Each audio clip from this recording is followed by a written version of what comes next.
So, brief history. This is a chotari, and the idea comes from Nepal, where they have these resting places under many of the trees there. They also act as community gathering centers. And I thought that the U.S. could really use a lot of these because we have a pervasive disconnection in our society. And I thought this would be just a cool way to bring the community together to build something that they could rest on in the shade. So after about 9 months of planning and networking, we finally ended up getting started with it.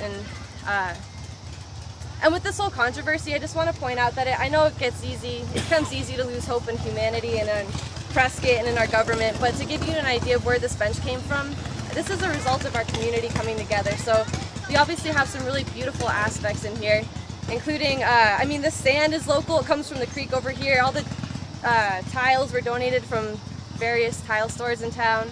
The cement was donated by Drake Cement out in Paulden, and all the volunteer hours were by citizens in our community. So if you lose hope in Prescott, just remember that this is a product of the people in Prescott coming together to build something really beautiful.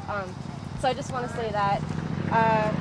What you see here is the work of hundreds of people coming together, not only to build the structure, but to decorate these little tiles here. As you can see, we've got some circular tiles that were carved and painted, and all the broken tiles too were contributed by passerbys in the park or friends and family, and lots of little people helped out too, which is quite incredible.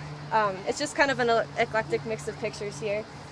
So what happened last Friday was we were asked to stop work due to some controversy over some religious symbols that were portrayed on here.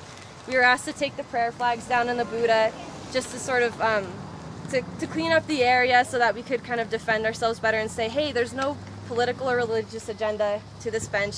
It's simply a bench that's meant to reflect the community. So we were asked to take those down.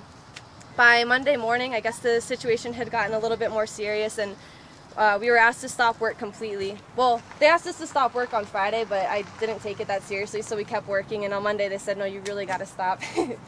And on Monday, the Parks and Rec said, you know, we'll do whatever we can to defend you, and then by Tuesday, we were being asked to tear the bench down. And at that point, what we did was a whole group of us just made tons of phone calls and said, hey, listen, call the mayor's office, call the Parks Department, and tell them you love this bench and you don't want them to tear it down. And obviously that put a lot of pressure on them, because by Tuesday evening they said, okay, we're not tearing the bench down, but we need to have a meeting on Wednesday.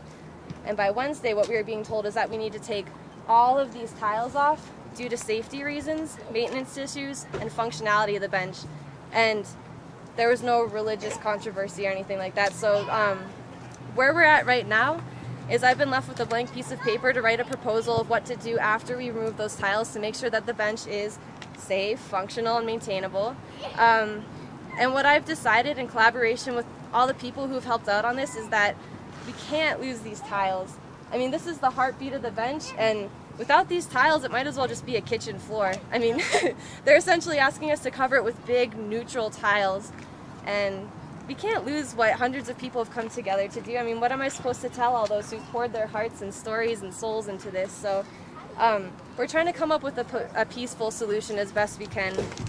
And I just want to say that the original intent of the project was to bring the community together. It wasn't to start some sort of political controversy or anything like that. So we're going to try to resolve this really peacefully without, and I think all of us are a little bit upset by what's happening, and I think anger is a great catalyst for making changes, but I just want to keep in mind that if we keep our actions and interactions with people from the heart, that might be the best way to address this situation.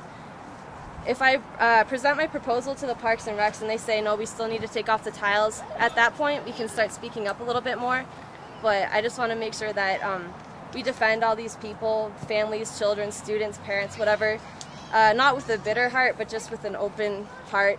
I really don't want to start more conflict over this.